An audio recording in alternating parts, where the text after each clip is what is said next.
Okay, so just to make sure I got this right, are you saying that Donald Trump does not have the authority vested in him via the Constitution of the United States to send in troops the same way Lyndon B. Johnson did against the wishes of the governor of that state? Are you making that claim or not? I'm saying he legally has that power. Then what is he doing that's fascist here? Just as Gavin Newsom legally has the power to push back on that, right? Yeah, he tried, but he didn't have any authority. He has no authority to do it. In process, right? So, well, no, it's not in process. The protests are done. They fizzled. And you know why they fizzled? They fizzled out. I watched them die on Saturday night. And you know why they died? Because there was military everywhere, and they were bussing these out by the drove. Andrew, did Hitler seize power legally or illegally? Which time?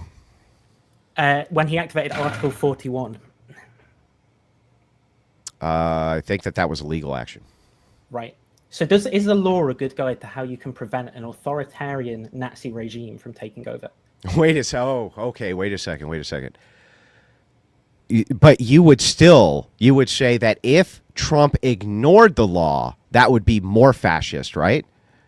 No, it depends on the context. Okay, so it depends on the context. So the thing is, then here you can't listen. You can't have your cake and no, you're making actually. Bro, you can't have your cake and eat it too. You can't be like Trump follows the law, but if he didn't follow the law, that would be worser.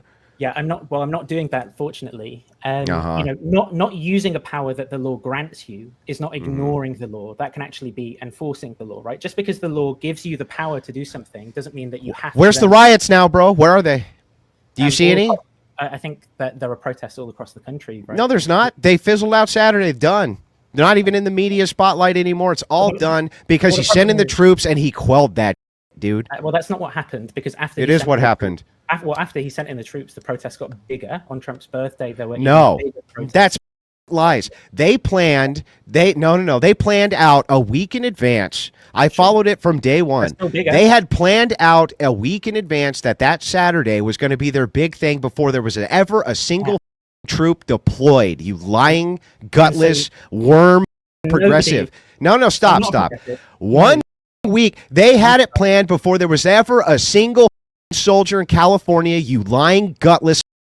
Okay, so you can answer a true or false question then, if you can be all irate. True or false? Every single person who turned up at those protests turned up as a result of plans a week in advance. They all. Yeah, I think for the vast majority of them, yes, that's true. In fact, we were in their calls. We were in their calls. We went to their calls as they were organizing them and listened in. You go to Rattlesnake TV right now. We were listening live while they got their organizers and agitators together, and they took a solid week to do it, the Day of Rage. Everybody was on the street waiting for this thing to pop off. Instead, they met with the United States Marine Corps and the U.S. Army, and they got their asses carted off. Protest gone. So according to you, though, there's absolutely no one who saw Trump send in the Marines and decided to then attend these protests. I didn't say that. There could have been some, but the vast majority of them were coming out because this was pre-planned by NGOs, by the way. Would you like I'll give you the NGOs who planned it. How do you know that the vast majority were because of that and not because of the decision to send in the Marines? Because we know the number difference. We can see the number difference. The Marines were already deployed before those protests happened. Okay, before the big Saturday protest happened, they had already deployed the Marines. We could see the numbers in the street on Friday night with all of this deployment, and we see it completely dwarfed Saturday night on the day that they planned it. That's how you know.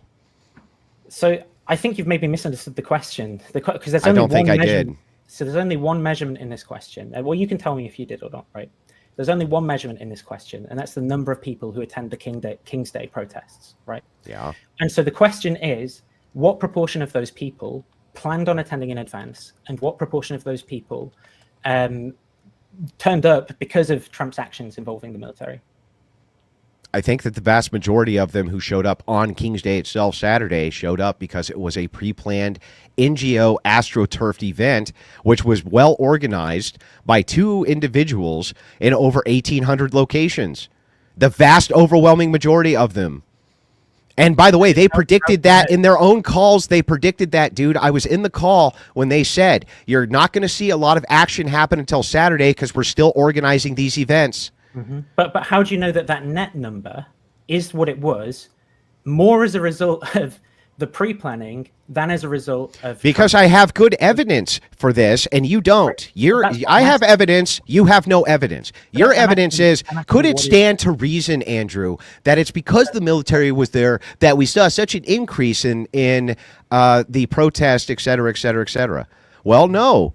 Not really, because we had a straight week of watching the protests before Saturday came, and we know from their own words, that they expected Saturday to be the big major event because they were organizing. Now, is that consistent or inconsistent with the vast majority of people who did turning up because of Trump's choice with the Marines? The vast majority of people did not show up because of that. That's not an answer. They planned it. What are you asking me here? Yeah. So I'm asking you, is this claim consistent with another claim, right? So the first claim is this: the protests on Saturday will be bigger than the ones in the week, right? There's one claim. And here's another claim. The vast majority of people who turn up on Saturday because of Trump's decision to deploy the Marines. Are both of those claims consistent? You mean, well, yeah. So if you're asking, are there some people who might have shown up because of the fact that there was military out there? The answer is yes. Sure, that is a different question, but it's an important one. The question is more about the consistency, though, of those two claims. And I think once we've established the consistency, I don't understand. Let's just make sure I get this right. You're asking me, is it the case that when the military was deployed, that's what led to these things becoming exacerbated? I'm saying that is one explanation, and we need to have a way of determining between different explanations. I have good evidence that that's not the case. Right. The evidence that I have is the organizer's own words. What do you have? What's your evidence, dude? Well, let's see if I've interpreted you. What's your evidence? You tell me if I've interpreted you correctly in terms of what's your evidence here, right? So I think that your evidence is that the organizers said the protests on Saturday will be bigger than the ones in the week because we've organized it. Is that right? Yes. So in order for that claim to favor the hypothesis that the net number is explained by that, rather than people making the decision based off of Trump's orders, right? It would have to be inconsistent with people making a decision based off of Trump's orders to send in the military. But you've already said that it is consistent with that. Do you see? So it doesn't actually... No, I didn't. No. I see. Now I see what you're trying to do. You're trying to do a classic bait and switch. So I'll give you the position again. That's not... I'll give you... I'll give you the position again. I'll give you here's the position. These things were being organized before there was ever a single soldier on the ground. This event was being organized. Yeah. I think... Okay. I get no, that. hang on. Stop. Let me give you the position. Sure. Okay? Yeah. Before it was ever even organized, they were already planning this. Before there was ever a single troop that was there.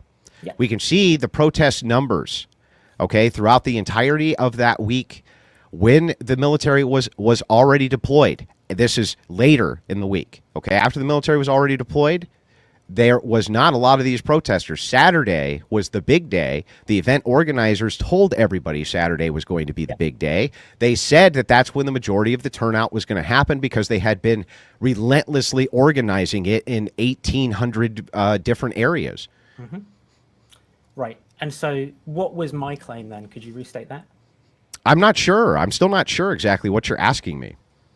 Right. So the data that we have are that there were big net numbers to this turnout on Saturday, right? Yeah. And so the question is, maybe you disagree, what explains that? That's what we're interested in. Okay. I just told you what the evidence was. Well, that's one explanation. The evidence favors me. Okay, then give me evidence. Give me the counter evidence. So what does it favor you over? What's the alternative explanation? That these people were showing up in mass to protest the fact that Trump had deployed the military. Right. And is that consistent or inconsistent with these people, with it being true that the Saturday protests would have been bigger even if Trump hadn't sent in the troops? Yeah, it still would have been bigger even without the troops, yes. Right, exactly. So appealing to the fact that it was bigger and that these people said that isn't something that helps us distinguish between whether the vast majority of people. Yeah, but you have a problem with this hypothesis, which is if it was the case, though, that they were really all coming out because they were mad at the troopsies being there, then why is it that we didn't see them, that we didn't see much larger protests there while the troops were there? They were about even numbers before the troops were there and after the troops were there. In fact, I would argue on that initial pop-off of that first weekend, there was more people in the streets doing protests, damage, rioting, things like that, than post the troops being there. And you're talking about in California specifically? Yes, California specifically, yes. That was ground zero for this. Is it true that when Trump ordered the Marines in, people started protesting in other states who weren't already protesting, such as Austin, Texas? No, those were all planned protests before there was ever a single troop deployed. Before Saturday, this is? Yes, those were all planned protests. The organizers of the event of No King's Day said that they had been organizing these events all over the place. Long before No King's Day. So no, that's not true. That's categorically false. They were already planning on doing a ton of these protests, regardless of if a single troop was ever deployed or not. And so are you able to tell the difference between the size being caused by people who just planned on attending anyway versus people who decided to attend because of the news and what was happening? No, here's the thing. Other than inferences and what the organizers themselves say, I would say that what the organizers themselves said is much more powerful evidence than your claim of, well, because, bro, I have a feeling, bro. I have a feeling, bro. But what the organizers said would be perfectly consistent with the vast majority of the numbers being explained by people responding to the news, right? So what does that have to do with the military? Right. So what I'm saying is that what I'm saying is that they weren't out protesting because of the military, dude. That wasn't what it was about. How do you know that? Because the organizers themselves were planning it before there was ever a military involvement ever. So is that inconsistent with most people turning up because of the military action? They were going to turn up anyway. The organizers said how do you know that? Because the organizers themselves said that they had been working with these NGOs previously for weeks. They had been working for weeks before this ever even happened. Hang on. Before there was ever an ICE raid, they were already setting this up. Yeah. For how many people? What were the number of people?